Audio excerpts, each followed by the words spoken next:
Nous, on prend des fichiers et on sécurise ces fichiers grâce à la blockchain. Un NFT, il y a une image dedans. L'image, elle a un poids. Donc, on peut stocker quelque chose d'autre qu'une image. Donc, potentiellement, de la donnée. Je vais créer la crypto, on en fait 100 millions et je me dis bon, je vais payer les devs avec. Le token il vaut rien, il est listé nulle part et je me dis bon bah on a 10 millions d'euros alors qu'on n'a rien. Et du coup je me pointe devant les devs et là mon grand étonnement, bah ça marche. Ils acceptent. Ouais. Et les gars nous ont dit bon bah voilà on sous-traite plein de boîtes dont Total et Total sur les plans nucléaires, ils nous demandent un niveau de sécurité le plus élevé disponible. Bien sûr. Et nous, on aimerait utiliser votre logiciel pour faire ça, tu vois. Et donc, lui, il nous a apporté tout le carnet d'adresses en fait, de tapis. C'est une valo d'entre 6 et 8 millions. Salut à tous les amis, j'espère que vous allez bien. On se retrouve pour une toute nouvelle vidéo un petit peu différente de d'habitude. On va pas forcément parler trop d'immobilier aujourd'hui, mais plutôt parler de start-up, d'innovation. On a la chance d'être avec Gaspard. Bienvenue Gaspard, merci d'être venu aujourd'hui. Vous allez voir, il a un parcours absolument incroyable dans l'entrepreneuriat malgré son jeune âge. Il va nous expliquer tout ça. N'hésitez pas à poser des questions dans les commentaires si vous en avez. L'idée, c'est de pouvoir faire un petit peu le tour de sa vie, comment il en est venu à là, son parcours. Et j'espère que vous allez vous régaler. C'est parti. Super, bienvenue. Merci beaucoup d'être venu. Ouais, top. Le trajet, ça a été pour venir? Ouais, nickel. Donc oui, c'est tes grands-parents qui habitent ici. Ouais, c'est comme ça qu'on s'est rencontrés d'ailleurs de base, sur les réseaux, et tes grands-parents habitaient dans le coin. Ouais, je t'ai contacté. Et c'est ça qui a fait le lien. Ouais, trop bien. Je te laisse si tu veux te présenter, ton âge, d'où est-ce que tu viens, ce que tu fais dans la vie. Donc je m'appelle Gaspard, j'ai 17 ans, je suis le CEO et cofondateur de Div Protocol. Et je suis lycéen du coup, donc à Annecy, en Haute-Savoie. Comment est-ce que de base, je suppose que voilà, à 17 ans, tu as monté une boîte, vous êtes en train de faire une levée de fonds si je ne dis pas de bêtises, assez incroyable quand même, enfin, je pense que c'est un parcours assez spécial. Comment est-ce que, c'est quoi les premiers prémices? Tu remontes vraiment au tout départ où tu t'es dit, tiens, je regarde peut-être des vidéos sur YouTube, je vois des trucs. Je vais monter ma boîte, je ne suis pas encore majeur, mais je me lance dans l'entrepreneuriat. Ça a commencé où? Ouais, moi, ça a été toujours l'accès création de valeur en fait. Ok. C'était au-delà, j'ai essayé comme tout le monde, tu vois, le drop, le SMMA, tout ce qu'on voyait en 2017-2018 avec Yomi en partie. Et après, moi, je me suis tout de suite tourné vers quelque chose de plus institutionnel. Vraiment créer une boîte avec un marché. Alors moi, après, j'ai eu de l'attrait pour le marché de niche. On va en reparler après, mais c'est vraiment un marché qui m'intéresse. Et donc aller chercher la niche sur un marché et après créer de la valeur. Et la première structure que j'ai montée, j'avais 14 ans. Donc en troisième. Oui, donc à 14 ans, tu crées un premier business. Alors qui n'a pas marché par la suite, mais on crée le premier truc. C'était une boîte. On avait développé une marketplace dans l'aviation privée pour prendre les vols de repositionnement des avions privés et les faire connecter avec des voyageurs en fait. Moi, j'ai une passion pour l'aviation, je voulais être pilote pendant des années. Et du coup, j'ai cofondé ça avec un copain et on allait le faire le tour des boîtes qui avaient donc des avions privés en loc. Et on a essayé de développer une marketplace en mettant les vols de repositionnement et les voyageurs potentiels en face. Donc, à l'époque, tu as quel âge? Tu as 14? Ouais. Donc, tu as 14 ans et tu vas discuter avec des mecs qui louent des jets privés, grosso modo. Comment la connexion s'est faite au départ où tu t'es dit putain, on va faire ça, on adore l'aviation moi, aviation privée, ça m'a toujours passionné. En fait, j'habite pas très loin de l'aéroport à Annecy. Je passais tous les week-ends là-bas. Donc, tu voyais toujours les avions passer. J'allais voir. J'ai eu la chance d'entrer dans quelques avions, de parler avec les pilotes et tout. Et donc, on a pas mal réfléchi à ça. Et ensuite, business plan, à l'époque, pas terrible, hein, j'ai 14 ans, mais on essaye de faire quelque chose. Je l'imprime, je le fais relier et il y a une boîte à Annecy qui fait de la location d'avions privés. Et on se dit, bon, on l'imprime et on va toquer. Et on voulait donc lever des fonds déjà à l'époque pour faire la marketplace. Alors, je ne sais plus combien, c'était quelques dizaines de milliers d'euros. Et on toque chez ce gars-là et on dit, on aimerait parler au directeur, montrer le truc. Et on y va, il nous reçoit. Et là, pendant 1 heure, il nous montre point par point pourquoi ça marche pas, tu vois, point par point. Et je me souviens, on ressort, donc moi j'étais avec mon pote à l'époque, il est un peu dépité. Et moi je me dis, mais en fait c'est trop bien, tu vois. Il nous a donné du travail à faire, il nous a expliqué pourquoi ça marchait pas et maintenant on a un potentiel d'évolution énorme. Et ça a été ton premier projet concret, j'avais déjà eu des réflexions avant, mais le premier truc que j'ai vraiment, où j'ai bossé un moment dessus, c'était ça. Et si on essaie de remonter même encore plus loin, parce que voilà, à 14 ans, avoir, je pense, la maturité et puis l'envie comme ça de dire je vais créer quelque chose. Tu viens d'une famille d'entrepreneurs? Pas du tout. Est-ce que as eu des modèles quand tu étais plus petit, des choses qui t'ont marqué? Ouais, bien sûr. Alors moi, la figure qui m'a toujours passionné, qui me passionne encore aujourd'hui, c'est Elon Musk. Ok. Quand même particulièrement pour tout, parce qu'il y a un côté au-delà de l'argent en fait. C'est vraiment l'entrepreneur qui veut changer. L'innovation. Ouais, complètement.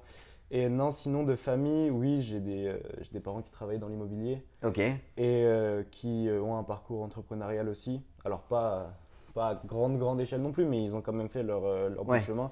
Et c'est clair que oui, du coup, je baigne un peu dedans depuis tout petit. Même mes grands-parents qui sont fleuristes, mine de rien, qui gèrent un commerce, une équipe, des employés. Si, j'ai un peu baigné là-dedans quand même. Ok. Et du coup, je suppose, je me mets à moi qui suis, on va dire, jeune papa, j'imagine ma fille à 13 ans venir me dire, écoute papa, je vais faire une marketplace pour mettre en relation des clients avec des gens qui ont des jets privés pour favoriser les vols pas convertis, grosso modo. Comment à cette époque-là, tes parents réagissent? Est-ce qu'ils sont plutôt mais c'est n'importe quoi, mon fils redescend sur terre, ou est-ce qu'ils sont plutôt positifs, ils disent teste, tu verras bien Alors ils l'ont appris parce que ça a été mon oral de brevet en fait. Ok. Moi je l'ai converti là-dessus en me disant, tu vois, il y avait le côté un peu écolo en plus parce que c'était des avions vides, on mettait des gens dedans, donc on faisait voyager sans. Donc bon, je l'ai fait passer en oral de brevet, c'est là qu'ils ont appris que je travaillais là-dessus. Et sinon, moi j'ai toujours été assez discret en fait. Ok, même vis-à-vis de tes parents? Ouais, pendant un moment, j'en parlais pas, j'essayais de faire le truc et de voir. J'étais bien discret jusqu'à mes 15-16 ans.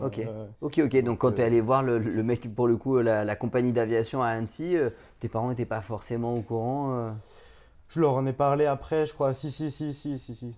Et ils le savaient, mais non, pas. Pas plus que ça, quoi. En fait, ils m'ont toujours vu essayer des trucs. Tu vois, je dessinais des écoquartiers. Et à un moment, je voulais construire des fusées et mettre les déchets d'uranium à l'intérieur des fusées et les mettre en orbite. Il y a toujours eu des volontés comme ça. Et non, je crois que j'ai toujours été un peu comme ça. Ok, parce que c'est assez exceptionnel. Je pense que c'est pas le parcours. C'est un parcours, je pense, qui fera rêver beaucoup de personnes qui vont regarder la vidéo. Quand tu as 14 ans, à l'époque, tu étais au collège, du coup, encore. Est-ce qu'au collège, tu en parles de ces projets? Est-ce que avec des… Alors, tu disais que c'était avec un copain, c'est ça? Ouais. Que tu avais lancé le projet. Mais est-ce que, dans ta classe, je suppose que tu passes un peu pour un extraterrestre ou…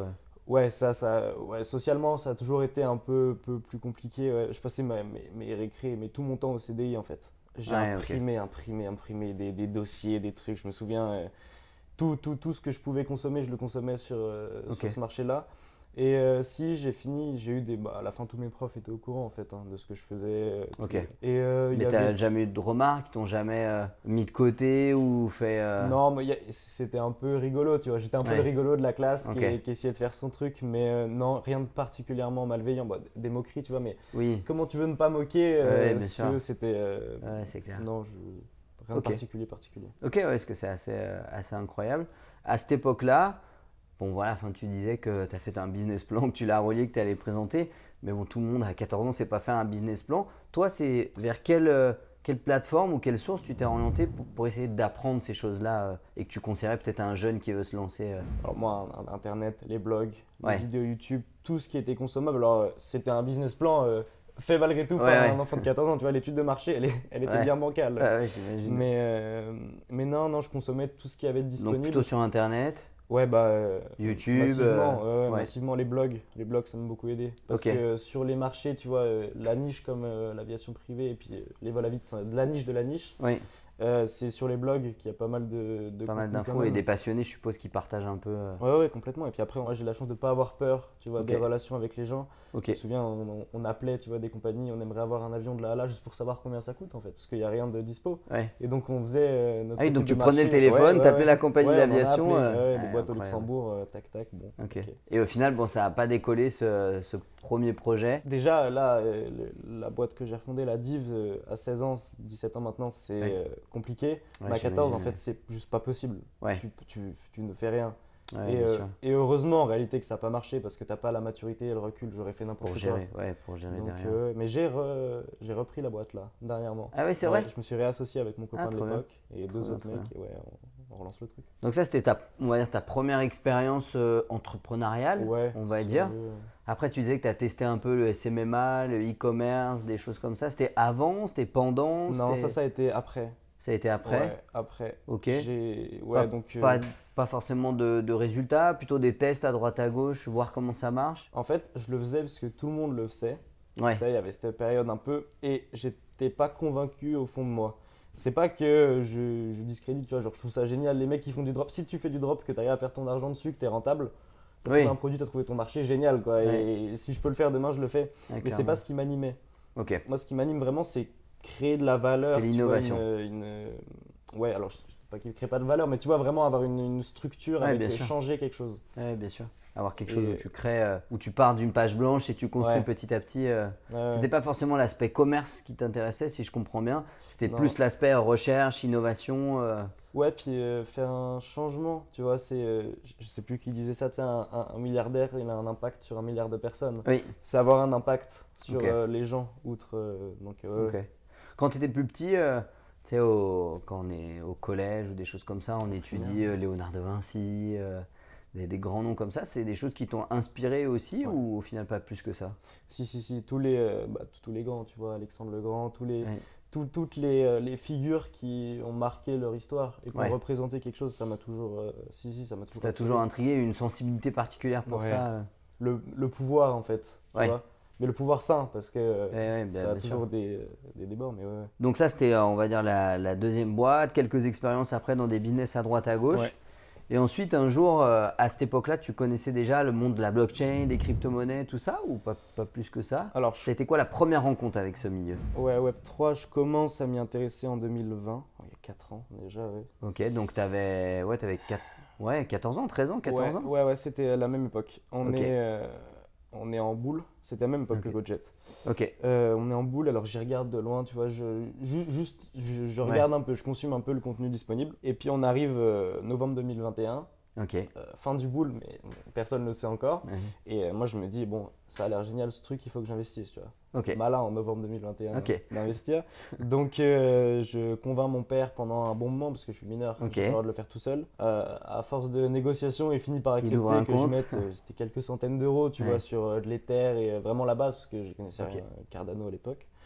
Et donc forcément ça monte pendant, je sais pas, 2-3 semaines. Et puis après, moins 70% sur tout. Donc là je fais, donc tu as perdu ta mise? Ouais. Et donc au début c'était vraiment pour le pur spéculatif que j'y étais. Et ensuite je me suis dit, bah attends, c'est quand même marrant, tu vois, qu'est-ce que c'est derrière, parce que moi c'était du loto, hein, concrètement. Oui.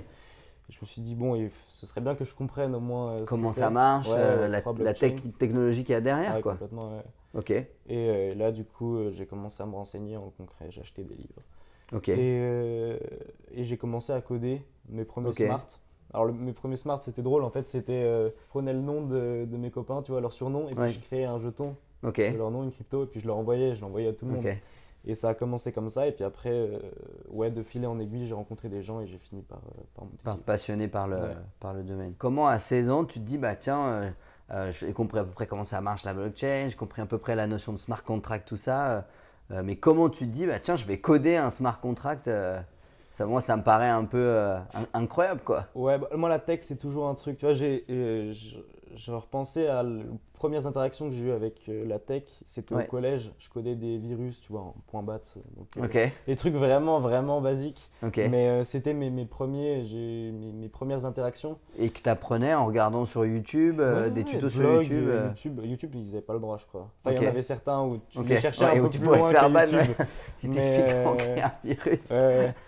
Mais non, du coup, au début, je fais ça. Et puis après, du coup, le code, ça a toujours été un truc qui m'a intéressé. Mais coder pur, tu vois, être devant le PC et le mec qui code, rapidement, ça m'a.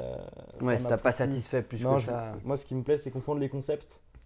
Avoir une vision, comprendre quand même comment ça marche. Et ensuite, travailler avec des devs pour mener à bien la tech. Et à ce moment-là, donc la boîte en question dont on va parler juste après, l'idée commence à émerger vers tes 16 ans, grosso modo, parce que tu apportes une solution. On va expliquer après, grosso modo, quelle est la solution qui est apportée.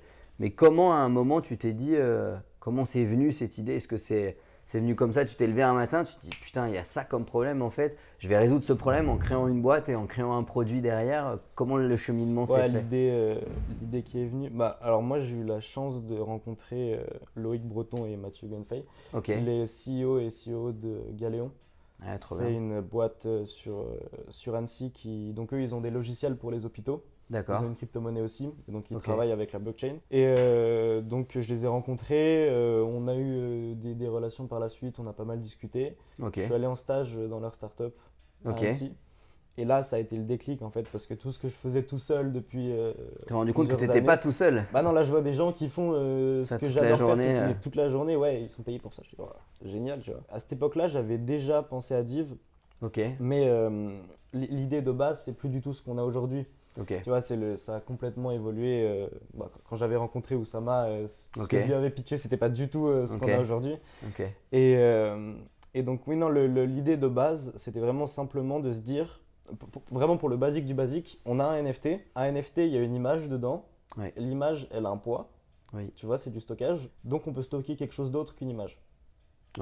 Donc, potentiellement, de la donnée. Ça, c'était l'idée vraiment le raisonnement de base. Parce qu'un NFT, c'est infalsifiable. J'ai une boîte, je mets une image dedans. Il reste de la place dans la boîte. Je peux peut-être y mettre autre chose. Voilà, exactement. Modo, c'est ça. Ça, c'était l'image l'idée basique que j'ai eue. Et ensuite, ça a bien évolué. On a développé un protocole.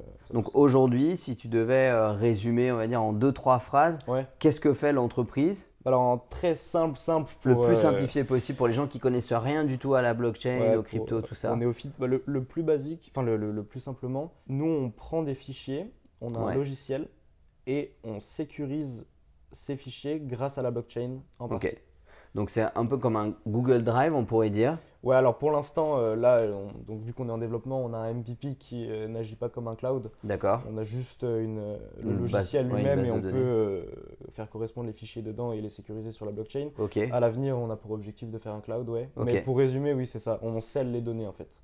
Donc c'est voilà, grosso modo comme un drive ou comme un cloud. Enfin, c'est la vision en tout cas à moyen terme. L'idée, Sauf qu'elle est ultra sécurisée parce qu'elle est encodée sur la blockchain. Pour l'instant, publiquement, on a atteint le niveau de sécurité le plus élevé qui existe.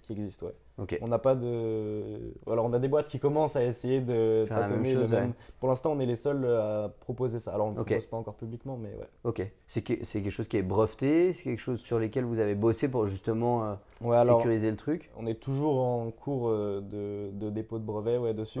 C'est compliqué parce qu'on utilise des technologies open source couplées à des mécanismes qu'on a développés nous en interne. Donc, on ne sait pas encore si ce sera brevetable à terme, mais oui, c'est en cours, c'est étudié. À la genèse du projet, donc tu te dis grosso modo, voilà, t'enquêtes un peu sur les NFT, tu te rends compte que les NFT c'est une sorte de grosse boîte dans laquelle on met une carte, grosso modo, comme une carte Pokémon, et qu'à côté de cette carte, on pourrait mettre d'autres choses. On pourrait notamment sécuriser de la donnée. À partir de ce moment-là, quelle est la première étape? Est-ce que c'est un soir, il est tard, il pleut, tu te mets sur ton ordi et puis tu commences à réfléchir à une solution? Est-ce que c'est une rencontre qui a déclenché peut-être l'envie de faire un projet autour de ça? Si on rentre un peu plus dans le détail, comment ça s'est passé? Là, dès que j'ai commencé à réfléchir un peu à ça, tout de suite je me suis dit bon, c'est mon nouveau truc. Il va falloir que je monte une boîte là-dessus parce qu'il y a quelque chose à faire. Ça a fait comme un flash. J'avais trouvé ma niche, le Web3, et j'avais trouvé la niche de ma niche, la sécurisation de données, l'ultra sécurisation de données. Et là je me suis dit bon, banco, on y va, c'est parti. Donc pendant 2-3 mois, je garde le truc tout seul, j'en parle pas. Je développe un premier smart. Que tu fais tout seul sur ton ordi. Alors je mets de tout le contenu qui est disponible sur internet, de tout. J'essaye de coder, tu vois, des trucs que je connaissais un peu avant, du token. J'essaye de faire un truc, ça marche pas. Mais voilà, il y a une base. Et je détaille tout. Je fais un document d'une 40aine de pages qui explique ma vision la plus détaillée possible de ce que je vois de ce que tu veux faire. Donc je fais ça et donc je finis ce document et ensuite je vais voir 2 copains à moi et je leur explique le projet, 3 copains à moi à l'époque. Qui ont le même âge que toi à peu près? Des gens que je connaissais. Donc ils sont au lycée? Et je leur pitch le truc et je leur dis bon voilà, j'ai envie de faire ça, on va le faire tous ensemble. J'ai jamais voulu monter de boîte seul. J'aime bien avoir un associé. Tu avais envie de partager une aventure humaine autour de ça? Et puis des gens complémentaires en fait. Je pense que j'ai pas les capacités, tu vois, moi tout seul, de tout faire. Et du coup, avoir une autre vision, c'est super cool. Carrément. Et les potes à toi, tu vois, je pense pas qu'il y en ait 36 000 des mecs de 16-17 ans qui sont au lycée, qui s'intéressent au codage, qui s'intéressent à l'entrepreneuriat au sens large. Est-ce qu'ils avaient une sensibilité pour ça? Est-ce qu'ils n'étaient pas du tout axés blockchain, entrepreneuriat, tech? Alors j'avoue que ils avaient tous un attrait pour l'entrepreneuriat. J'ai un des copains, David, qui voulait devenir trader. Ok. Donc ça restait quand même si c'est pas de l'entrepreneuriat pur, ça restait. C'était sensibilisé en tout cas. Un mec brillant en maths, tu vois, vraiment, vraiment smart. Un autre qui était donc Solane à fond sur la com. Ok. Qui fait ça, qui montait des comptes Insta, qui gérait des trucs. Je me suis dit, bon, ok. Et puis un troisième, Lorenzo, avec qui, finalement, on s'est séparés parce que ça correspondait pas, comme tu dis, quoi. Ça peut pas correspondre avec tout le monde, je pense les envies de chacun. Et puis, je pense que j'ai une directive un peu, tu vois. Quand je vois un truc, j'y vais, il faut qu'on y aille tous, il faut qu'on travaille tous. Et du coup, forcément, des fois, c'est un peu dans le groupe de copains que tu crées au départ, où tu dis, j'ai un projet, j'ai une vision, tu crées le document qui explique un peu ce que tu veux faire, tu commences à faire 2-3 bribes de smart contract, tout ça. Est-ce que de base, naturellement, c'est toi qui prends le lead, on va dire le capitaine du bateau? Est-ce que c'est une co-création? Comment est-ce que ça se passe au niveau de l'organisation? Je prends le lead assez naturellement. Ouais, parce que c'est ce qui m'a toujours plu, en fait, de l'aspect social de management. Tu sais, la vision globale autour où tu n'es pas le spécialiste d'un domaine, mais tu comprends ce qu'il faut faire dans ce domaine-là et ensuite tu mets quelqu'un à la tête du domaine. Et donc, non, tout de suite, assez naturellement. Le rôle de coordinateur, tu as tout de suite parlé. Complètement. Ok. Donc, du coup, vous vous réunissez. Je suppose que vous allez chez les parents de chez l'un, chez l'autre au départ pour faire des sortes de sessions de travail au lycée. On a le temps, une heure de perm, machin. On fait directement des appels Discord, on bosse de chez nous. Vous commencez à rédiger quelque chose qui a l'aspect en tout cas d'une vraie technologie. Donc on refait une deuxième fois le code. On se rend compte rapidement qu'il va nous falloir un dev. Parce qu'il y a deux, trois failles, des trucs qui. Tu ne montes pas de start-up dans la tech si tu n'as pas de dev. Et donc on se dit, à notre stade, on va continuer sur le business plan. Alors je sais qu'il y en a qui disent qu'il ne faut pas en faire, il y en a qui disent qu'il faut. Moi j'avais besoin de poser. Exactement, tu vois, même moi de comprendre réellement ce que je voulais faire parce que tu as des idées à droite à gauche. Donc on se dit, on pose tout sur un gros doc, celui que je t'ai envoyé. Exact. Et on pose tout, on comprend exactement où on veut aller. Et à partir de ce moment-là, on va aller recruter les bonnes personnes et on va aller faire la chose. Donc on met une roadmap, tu vois, sur prochains jours, prochaines semaines, prochaines années. Bien structurer le truc et après on commence à recruter à partir d'août 2023. Mais au début recruter avec quel argent? Comment est-ce que… Parce que je suppose que les gens ils voient un jeune de 17 ans à travers la caméra qui dit voilà j'ai monté une boîte dans la tech, c'est déjà je pense pas toujours facile à croire, tu vois, surtout pour les gens qui ont plus de bouteilles. Mais derrière comment est-ce qu'il y a de l'argent qui arrive de quelque part? Est-ce que vous avez déjà fait une petite levée avec ce qu'on appelle la love money, c'est de l'argent de famille, des parents qui disent moi je peux donner ça, je peux donner ça. Comment ça s'est construit? En fait, je me souviens, donc j'appelle des avocats, tu vois, au début. Je me dis, il va falloir qu'on monte la structure juridique. Et puis, je vois combien ça coûte. Je me dis, on va pas monter la structure juridique. Et donc, en parlant avec les avocats, tu sais, même si je m'intéressais à la startup, j'avais pas du tout encore tout le vocabulaire, tu vois, série A, série B, seed, love money, tous ces trucs-là. Et c'est justement des avocats qui me disent, vous avez levé combien love money? Je sais pas ce que c'est. Et donc je regarde, je fais ok. Et alors moi j'ai une relation avec la love money un peu particulière parce que j'ai demandé à de la famille amie de l'argent pour un projet. Moi, c'est pas quelque chose avec lequel je suis particulièrement familier en fait, dans le sens où c'est du don du coup. Mais je préfère travailler avec des gens qui comprennent où ils mettent leur argent et qui vont nous accompagner si tu veux, plutôt que là j'avais l'impression un peu de racketter entre guillemets, tu vois, les gens en le faisant. Et c'était une structure que j'aimais pas beaucoup. T'étais pas super à l'aise avec ça en tout cas. Du coup, on a levé un tout petit peu de love money, mais quelques milliers d'euros, vraiment pas. Le tout départ. Vraiment le minimum. Et donc, on s'est dit que ça allait être compliqué sans argent de monter la boîte. Ne serait-ce que pour payer les devs. Qu'on pouvait pas faire une seed à ce moment-là parce que t'as rien. Tu vas pas faire une seed avec un PowerPoint. Ça marche pas. Du moins plus aujourd'hui. Et du coup. Pour avoir les devs, je me dis, on est une startup Web3, on a la blockchain, on va monter une crypto. On va la vendre et on va gagner de l'argent. Je me renseigne, donc il faut qu'on fasse une levée publique ICO ou IDO. Nous, on s'est pensé sur IDO. Une IDO, ça coûte entre 50 et 500 000 euros. Une IDO, pour les gens qui ne connaissent rien, Initial Dex Offering, c'est une levée de fonds par DEX. Donc, c'est des exchanges de crypto-monnaies décentralisées. C'est des plateformes où on peut acheter et vendre de la crypto-monnaie de façon décentralisée. Donc c'est à l'inverse d'une ICO où là c'est centralisé, donc KYC et tout. Ok. Donc tu dis peut-être que je peux arriver à trouver un peu d'argent avec ça. Et là je vois que ça va pas être gratuit, tu vois, rien que pour les pools de liquidité. Faut payer la plateforme. Toute la mécanique qui va autour. Donc ça va pas être gratuit. Ok. Donc bon, il y a toujours eu un peu de culot, tu vois, dans le truc et tout. Je me dis bon ok, ça va pas marcher, mais on va pas arrêter là, c'est pas possible. Je vais créer la crypto. Je vais les mettre donc, sur la Binance Smart Chain. Et ça, toi, tu savais faire? Ouais. Donc, je les mets moi-même. Ok. Je sors le token, on en fait 100 millions. Et je me dis, bon, je vais payer les devs avec. Je leur envoie un truc, tu vois, physique. Ils ont quelque chose. Le token, il vaut rien. Il est listé nulle part. Oui, donc tu leur envoies zéro en fait. Ouais. Juste, tu leur envoies un token que tu as inventé toi-même. C'est ça. Et je leur dis, bon, le prix référentiel du token, c'est 10 centimes le token. Donc, la supply totale, elle vaut 10 millions d'euros. Oui, vu que tu en as créé 10 millions. Ouais. 100 millions du coup, ouais. 100 millions, 10 centimes. Et je me dis, bon, bah, on a 10 millions d'euros de budget, alors qu'on n'a rien. Ouais, et du coup, je me pointe devant les devs en les appelant et je leur dis. C'est une promesse en fait, quelque part. C'est ça. Et c'est l'archevêque, je crois, qui le ressortait pas mal. C'est hyper important d'avoir des devs qui sont impliqués soit dans l'equity, soit dans le token, mais qui doivent avoir une. Il faut que leur travail. Un intéressement au bénéfice. Bah, exactement. Ouais. Il faut que leur résultat. Ils soient cohérents avec leur travail, si tu veux. Ouais. Parce que c'est eux qui vont faire ta boîte à la fin. Et du coup, donc, token, on en sort 100 millions et on paye les devs avec, en fait. Et là, mon grand étonnement, bah, ça marche. Ils acceptent. Ouais. Et donc, on se retrouve avec, donc aujourd'hui, on a 14 personnes. Ok. On gère. On a une quarantaine de collaborateurs qui ont travaillé sur le projet. Ok. Et donc, il y en a qui sont en equity, qui sont devenus actionnaires. Et il y en a une partie qu'on a payée en token, ouais. Donc ça nous a fait une économie parallèle et on avait calculé, en gros on a save à peu près 300 000 euros, tu vois. Ouais, c'est énorme. Pour en arriver là, aujourd'hui on aurait besoin de cette somme-là. Ok. Et grâce au token on l'a pas eu. Trop bien. Donc ça veut dire grosso modo qu'avec cette méthode, alors il y a plein de facteurs qui sont sûrement rentrés en compte, le projet qu'il y a derrière, tout ça, qu'ils ont dû te poser des questions. Ouais. Je pense les devs sur qu'est-ce que vous voulez faire et tout. Ah bah bien sûr. Et non seulement le token a joué, mais l'aspect innovation qui est derrière aussi, je pense, les a convaincus en se disant, voilà, le gars il nous écrit, il tient un super truc, il faut qu'on le… C'est uniquement ça, parce que token en lui-même, si tu veux, il valait rien à l'époque. T'as un mec, tu te pointes, tu lui dis, tu donnes token.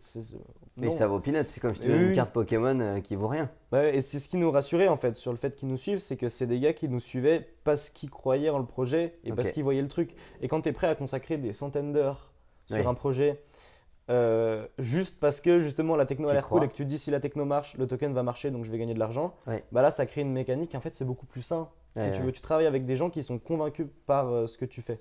Ouais, carrément. Et là, on a trouvé notre synergie. Ouais, et au départ du projet, quand tu te dis, quand tu prends conscience que tu crées la crypto et que tu dis qu'il faut qu'on trouve des devs, comment est-ce que tu les trouves? Est-ce que tu utilises LinkedIn, Internet Comment tu t'y prends? Alors, donc au début, LinkedIn, pas mal. Ouais. On recrute le premier ingé. Des Français alors plutôt ou… Non, on a une équipe internationale. Ça aussi, on s'est jamais, on n'a jamais pensé au fait de prendre que des Français. Ok. Donc le premier dev, il venait d'où par exemple? D'origine russe.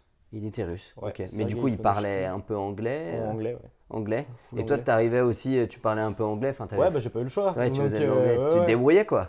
Ouais, bah aujourd'hui, on est tous obligés d'avoir capacité professionnelle au moins pour l'anglais. Ouais. Donc ouais, premier ingé qui rejoint Sergei Konoshkin qui nous aide sur le dev.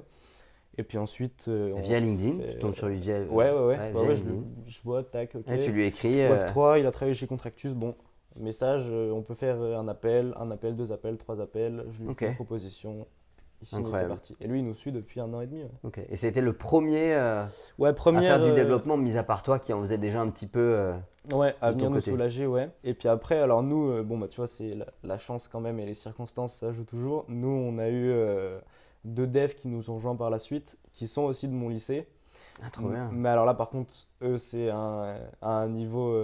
Ouais, ils sont énorme, très chauds. Ouais, je pense que ça va devenir les prochains gros noms, tu vois, du dev en France ou en Europe. Ok. Donc des mecs très chauds et on a eu de la chance avec eux aussi. Ouais. Parce qu'ils venaient du même lycée que toi. À Annecy, c'est ça qui a fait le joint. Ok. Donc du coup, à cette époque-là, tu recrutes les premiers devs, tu commences à avoir le projet qui se forme, on va dire. Ouais. À quel moment tu te dis, parce que la société n'existe pas encore à cette époque-là. Pas de statut légaux. Donc il n'y a pas de statut légaux, de choses comme ça. Il n'y a pas de parts, il n'y a pas de… Si, alors on a des parts en artificiel chez nous. Du token. On a toujours en fait, on a une quantité de tokens. Bah alors token, mais en interne pour les associés, l'equity, on a toujours divisé. Dans l'idée, même si elle n'exixait pas pour que tout le monde… C'était moral en tout cas. Ouais, exact. Okay. Ouais. Et il y avait combien d'associés à l'époque? Donc on a commencé 4 associés. Un CTO, un COO, un CMO et un CEO, moi. Ok. Donc au départ, vous êtes un groupe de 4 potes au final. Toi, tu prends un peu le rôle de ce qu'on pourrait appeler un CEO, un peu le patron, on va dire. Ensuite, vous répartissez les tâches. Il y en a un qui s'occupe peut-être plus du marketing, l'autre qui s'occupe de gérer les devs. Comment vous vous organisez au départ Ouais, bah c'est ça. On met à la tête de chaque pôle, donc marketing, dev, et puis un côté business finance. Ok. Par la suite, on a un côté légal du coup qui est entré. Ok. Et donc moi, tout de suite, j'ai eu cette vision de pyramide. Ok. Moi, ça m'a toujours intéressé parce que tu scales pour moi beaucoup mieux comme ça. Ouais, bien sûr. Donc le but, c'était d'avoir ces 3 personnes-là qui allaient gérer chacun leur pôle. Ok. Et ensuite, je leur ai dit, chacun, vous prenez 2 personnes. Ok. Et vous faites une équipe en fait à 3. Ok. Et vous travaillez chacun sur les différents aspects, quoi. Ok. Et les premiers, même chose, entre guillemets, ne sont pas payés, mis à part le token qui est envoyé. Non, ouais, c'est ça. Ouais. Ok. Juste une vision. Bah, alors, c'était différent parce que les premiers, du coup, c'était des copains à moi. Ouais, Donc, ok. lycéen, tu n'as pas besoin d'argent Ouais, en bien sûr. particulier. Mais oui, pour les ingés d'après, pareil, token. Donc la boîte commence à se développer, Ouais. les premières bribes de développement commencent à se faire. Quelle est l'étape d'après? Vous allez du coup, forcément vous structurer, besoin peut-être de créer des statuts légaux maintenant, même s'il commence à avoir Ouais, bah alors, de la matière. statut légaux, nous, on essaye de le repousser en se disant tant qu'on n'a pas d'associés à cette époque-là, on n'avait pas, là on est en août 2023, on n'a pas Vous étiez encore, que tous les 4? Ouais, et puis on n'a pas d'associés, si tu veux, qui ont ont la mis des fonds. carrière, et qui vont demander une structure juridique. On essaye de la pousser et on se dit, bon, on va faire un MVP. Quelque chose qu'on va pouvoir présenter aux gens, présenter aux investisseurs pour Donc montrer un MVP, que… c'est une plaquette de Ouais, présentation un minimum peu. viable product. Ouais, c'est Ok. c'est le logiciel à son plus bas niveau, en fait. Ok. Mais juste pour montrer que ça marche. Et donc on se dit, on va développer ça. Et une fois qu'on aura ça, on va aller chercher des associés beaucoup plus huge. Ok. Des mecs qui pèsent plus, tu veux, pour Ok. qu'on soit crédible. Parce que la crédibilité, c'était un problème. Hein. Bien sûr. 17 ans, on se dit, il va falloir qu'on Bien ait sûr. des gens Bien qui sûr, nous bien suivent. sûr. Donc MVP. Et puis on commence à structurer les besoins qu'on va avoir en fonds fiat, quoi. Ouais. En fonds réels. En en argent, quoi. Ouais, Il va ouais. falloir au bout d'un moment. Donc on regarde, on a besoin, tu vois, de légaliser au niveau RGPD, France, Ok. Europe. Ok. Parce que c'est une boîte qui interagit avec de la donnée, donc il va falloir qu'on s'adapte à ces normes-là. Et puis on doit passer une série d'ISO aussi, Ok. des normes ISO, pour pouvoir travailler avec des boîtes spécifiques. Ok. Tu vois, nous aujourd'hui, les gens avec qui on va bosser, c'est des banques, des notaires, des assurances. Ouais, donc c'est ultra cadré, C'est ultra ça. sécurisé. Parce que c'est quand même un marché, la sécurisation de données, c'est une niche pour le coup de la blockchain. Ouais. Et je pense que c'est en plus une niche qui fait assez parler d'elle en ce moment, à une époque où les piratages se multiplient. Ah bah ouais. Où, voilà, c'est un vrai sujet de société Non, c'est pour le clair. coup, la sécurisation des données. Ok.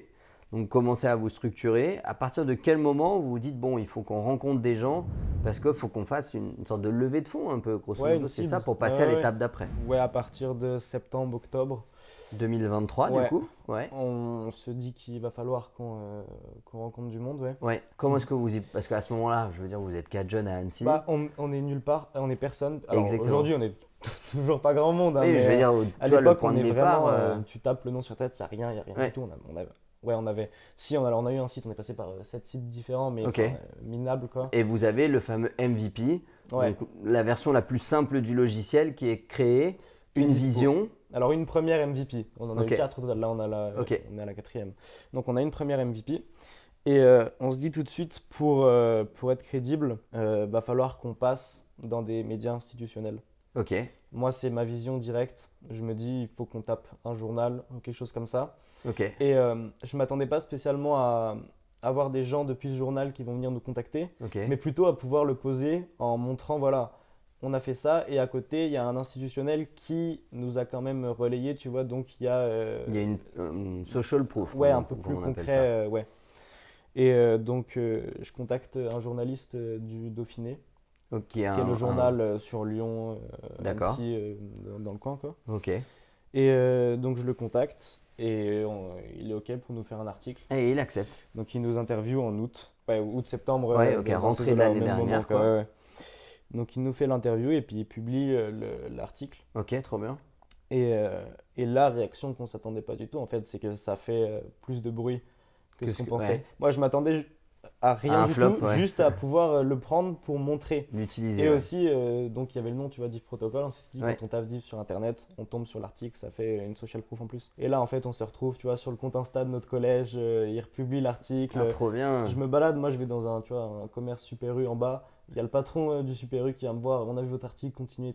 Ah ouais, c'est vrai. Ok, en fait, ça a Incroyable. vraiment un peu discuté. Ça a vraiment, enfin, joué, la carte a été jouée, quoi. Ouais. Ok. Et grâce à ça, on a eu des premiers invests aussi, qui sont venus. Donc, qui ont lu l'article, qui vous ont contacté, ouais.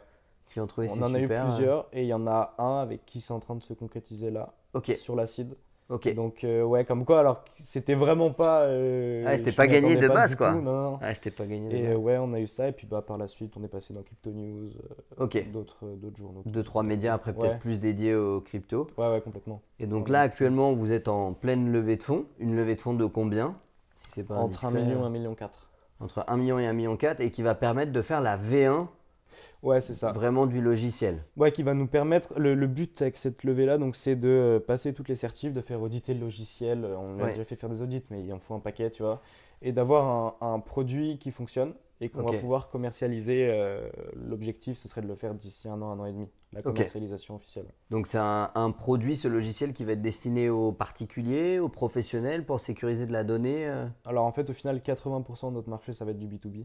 Donc du pro, ok. Ouais, donc du pro. On va avoir deux principales possibilités. Ce sera l'API.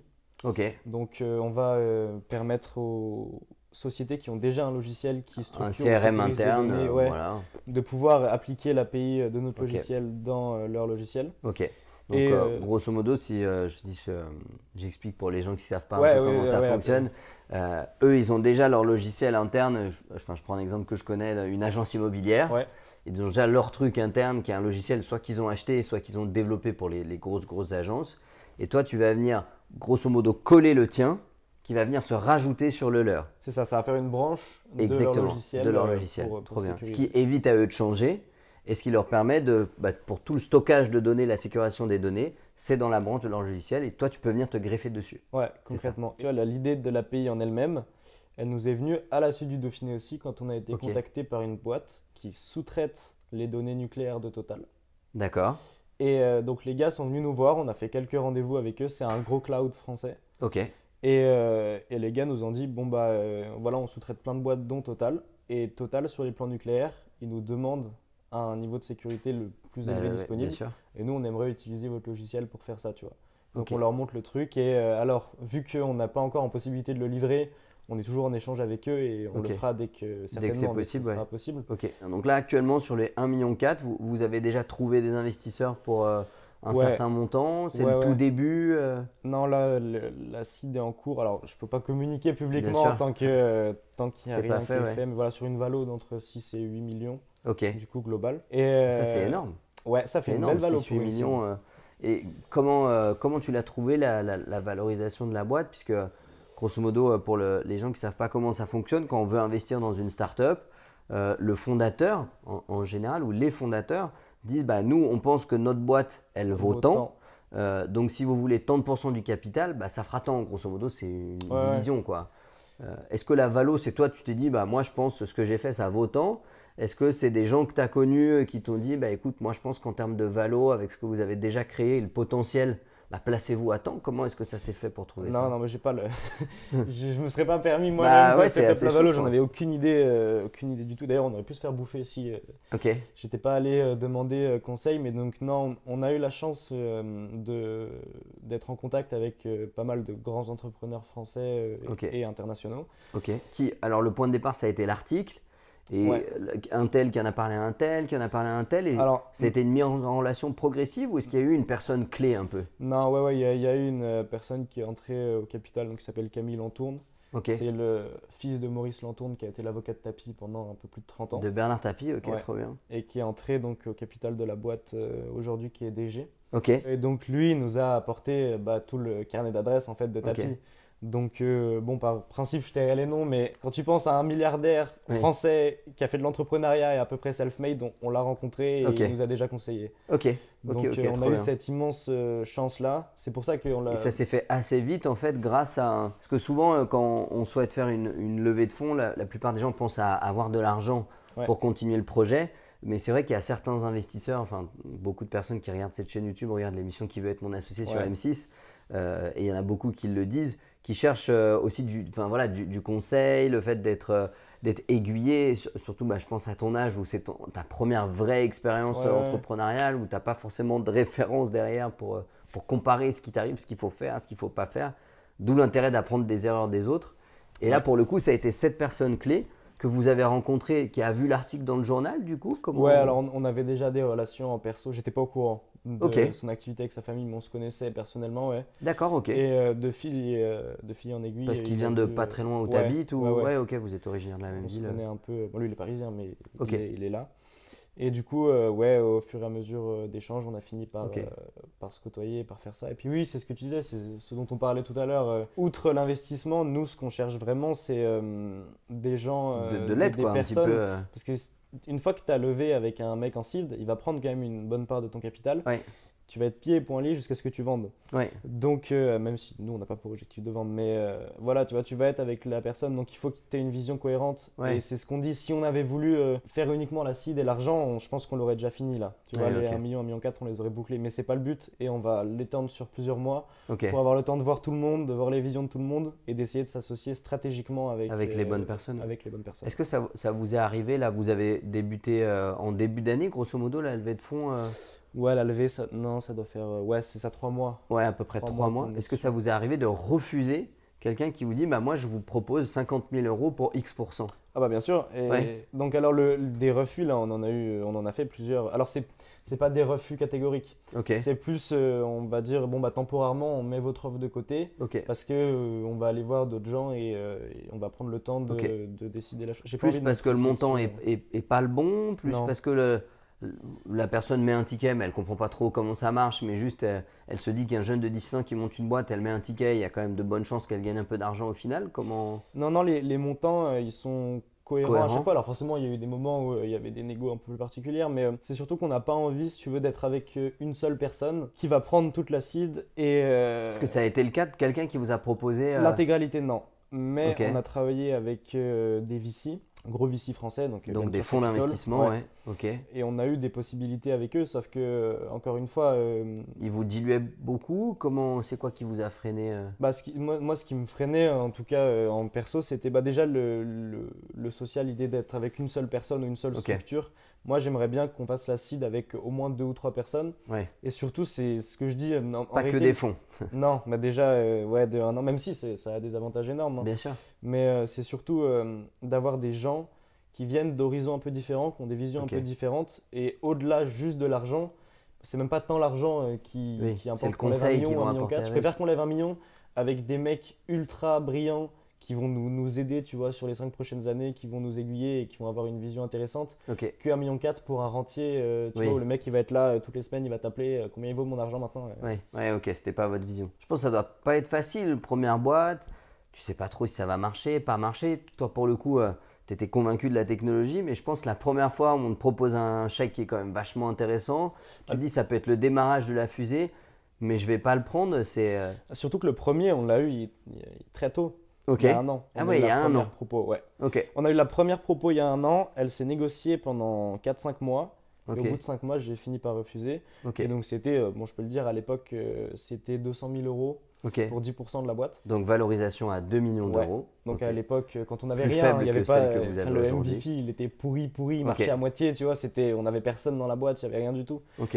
Et donc à cette époque-là, on a refusé d'un venture aussi, étranger, parce que encore une fois, c'était des gens qui étaient, alors ils investissaient dans des startups tech, mais pas des tech, et c'était des gens très financiers, tu vois. Et non. C'était pas ce que vous cherchez. Non. Puis, je pense que moins tu es pressé, plus tu feras les choix judicieux. Et puis c'est ce que je disais aussi, on a la chance d'être encadré, on a Thierry Vignal en partie, que tu connais un peu via Mastéos, qui est donc fondateur d'une boîte qui a levé plusieurs dizaines de millions d'euros. Exactement, ouais. Un des plus gros entrepreneurs IMO de France. De France, ouais.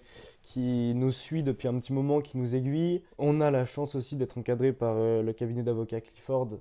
Donc avec à l'intérieur, c'est le meilleur cabinet d'avocats du monde, je crois, avec McKinsey, ils se battent un peu. C'est parmi les plus grands noms du droit des affaires en tout cas. Ouais, complètement. Donc ça, on a la chance aussi d'avoir des conseils auprès d'eux. Et puis on essaye de s'entourer un maximum, parce qu'on n'a pas la maturité. Moi, je ne l'ai pas. C'est de l'expérience en fait. Tu ne peux pas l'acquérir autrement. Donc j'essaye de me renseigner, de discuter avec un maximum de personnes pour prendre les meilleures décisions possibles. Et pour l'instant, le mieux, c'est de ne pas se presser. Et de faire les choses petit à petit. Ouais. Si tu avais, allez, on va dire le top 5 des choses que tu conseillerais, admettons qu'il y a quelqu'un qui regarde cette vidéo, qui a entre 15 et 18 ans, ou même plus que ça, qui dit tiens, moi, je trouvais que le parcours de Gaspard, il est incroyable, j'aimerais faire pareil. Si tu devais donner le top 5 des conseils, maintenant que tu as commencé à traverser le Gué, alors que tu n'es pas encore sorti de la rivière, je ne suis pas sorti. Mais tu as en tout cas commencé à la traverser, quelqu'un qui hésite, qui ne sait pas trop ce qu'il fait, ce qu'il ne fait pas, si tu devais avoir 4-5 conseils je pense que je suis personne pour donner des conseils dans le sens où, comme de ton expérience. J'ai pas réussi et c'est en cours, mais voilà. Mais déjà, le facteur chance, je trouve ça génial qu'il y ait de plus en plus d'entrepreneurs qui en parlent. Je le vois, c'est de plus en plus mis en lumière. Ou alors c'est peut-être moi qui le vois plus, mais je suis d'accord. Parce qu'en fait, tu peux avoir la meilleure techno, le meilleur timing, tout. Si tu n'as pas de chance, et c'est quelque chose que tu ne contrôles pas, ça ne marche pas. Et donc des fois, alors la chance, tu l'as créée en réalité, et il faut la saisir. Tout le monde a de la chance, ça j'en suis quasiment certain.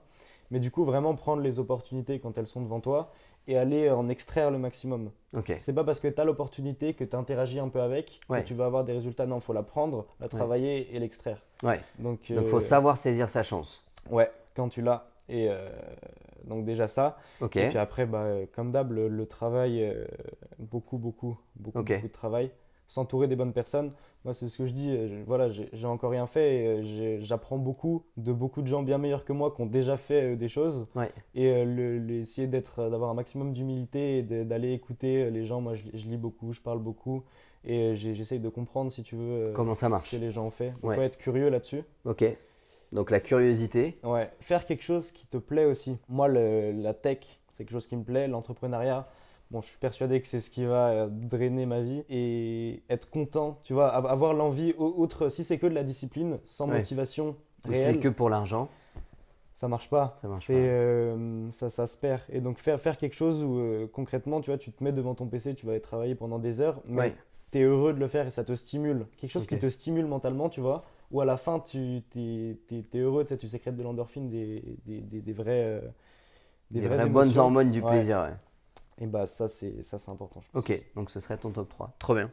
Aujourd'hui, dans ton organisation quotidienne, parce que du coup, tu es en terminale, le bac est là dans quelques mois. Je suppose qu'on sait à peu près ce que tu vas faire après le bac. Études ou pas, moi, c'était la grande question quand même. J'imagine, Parce que compliqué un peu. Moi, si j'avais pas été aiguillé par mes parents, mes grands-parents, je n'en aurais pas fait. C'est pas quelque chose qui me stimule. Encore une fois, tu vois, la stimulation mentale, c'est pas quelque chose qui m'intéressait. Mais finalement, je vais partir certainement en école d'ingé l'année prochaine. Et continuer la boîte à côté. Alors ça, du coup, c'est sous réserve en fait. Ça va dépendre du temps de l'acide. Si l'acide, sous les 3-4 prochains mois, elle se clôt, je prendrai l'année prochaine au moins une année si tu veux pour le développement 100% dessus. Et si on voit que l'acide, on décide de mettre plus de temps, qu'on l'étend, je sais pas, sur 6-7 mois, qu'on continue, et à ce moment-là, donc j'entamerai mes études. Et après, alors j'ai la chance d'être dans une bonne école qui accompagne les entrepreneurs aussi. Donc comme ça, je vais pouvoir être… Au sein du lycée, il y a une cellule interne un peu pour des projets c'est une école où une bonne partie des élèves ont déjà une boîte en fait. Ah ouais, incroyable. Incroyable. C'est une école à Annecy, elle s'appelle comment? Non, c'est Epitech. Epitech sur Lyon. Et alors moi, c'est la partie Digital School. Ils appellent ça. C'est à l'embouchure en fait entre une école d'ingé informatique et une école de commerce. Et donc eux, ils ont la particularité d'avoir un master où à l'intérieur, tu as de l'entrepreneuriat. Et où surtout, tu vois, par exemple, je crois que tous les jeudis sont off pour que tu sois uniquement sur ta boîte. Ok. Donc c'est vraiment agencé pour que tu continues les études. J'en ai déjà entendu parler, je crois qu'il n'y a pas vraiment de cours en fait, c'est beaucoup de travail en autonomie, ça ressemble à 42. comme l'école de Xavier Niel un petit peu. À la base c'est ce que je voulais faire, 42 de Niel, et finalement le dev pur ça me plaît pas assez. Mais oui c'est ça, pas de cours, c'est plus des intervenants tu vois qui viennent. Beaucoup d'autonomie, de brainstorming. C'est un peu l'école nouvelle version. Université de nouvelle version. Aujourd'hui, donc, tu es en terminale, il faut malgré tout que tu passes le bac, etc. Comment est-ce que tu organises tes journées? Comment est-ce que tu fais pour, en sachant qu'il y a un mec qui bosse sur le logiciel qui est peut-être en Russie, l'autre qui est peut-être en Inde, l'autre qui est peut-être en Thaïlande, l'autre en France. Toutes les nationalités. Un peu de partout, je suppose. Comment est-ce que toi, tu t'organises à titre personnel? Et après, on parlera de l'organisation de la boîte en elle-même. Alors, moi, en perso, alors, sachant que je suis quelqu'un de pas très organisé de base, ça a été compliqué au début. Je pars souvent dans tous les sens et je me perds un peu. Donc là, j'essaye de faire le minimum sur les cours. Avant, j'étais assez bon élève et là, c'est vrai que cette année, j'ai un peu… t'es allé à moins de cours du coup. C'est pas très intelligent parce qu'il faut que j'ai le bac quand même et que je sois bon avec. Donc, j'essaye de faire le minimum en cours juste pour que ça passe. J'ai un peu de facilité, donc… oui, t'as pas besoin de travailler trop énormément. C'est un peu chaud, mais ça passe quand même, tu vois, sans que je fasse grand-chose. Bon, en cours, j'ai un peu mon PC quand même, mais dès que je peux, tu vois, je le sors et… Tu switches de fenêtre. J'ai un ou deux mails, tu continues à bosser quand même. Et tout le temps que j'ai externe, c'est consacré à la boîte ou au sport. C'est que ça. Par semaine, tu penses que entre les courses et le temps que tu passes sur ce projet-là, ça te fait des semaines à quoi? 60, 50 heures, 70 heures? Cours, du coup, en effectif, une 15-20 heures, je pense, en effectif. Et sur la boîte, un bon 50-60. Parce que tu passes tous tes samedis, tous tes dimanches, je suppose. Ah oui, il n'y a pas de… Ça, je ne fais pas la week-end ou semaine. Ça n'existe plus, quoi, entre guillemets. Et puis, j'en parlais avec mon père, tu vois, quand tu es dans un métier comme ça, où il n'y a pas une coupure, tu n'es pas de 9h à 17h. Mais en fait, c'est pas… je pense que 30% de mon travail, ça va être devant un PC à réellement rédiger, à lire mais la majorité, ça va être au téléphone, en répondant à un mail. Donc c'est un peu tout le temps en fait. Donc c'est exactement. C'est pas des périodes précises, c'est souvent on continue. Comment tes parents ils le voient ça du coup? Comme ils voient que tu étais peut-être un super bon élève au collège. Pas excellent, mais j'avais des bons résultats. Là du coup peut-être un chouille moins bien parce que forcément tu passes plus de temps sur ce projet-là. Est-ce qu'ils soutiennent? Est-ce qu'ils ont l'impression que tu fais une connerie? Quel feedback ils te donnent par rapport à ça? Ils ont la vision forcément, tu vois, des parents.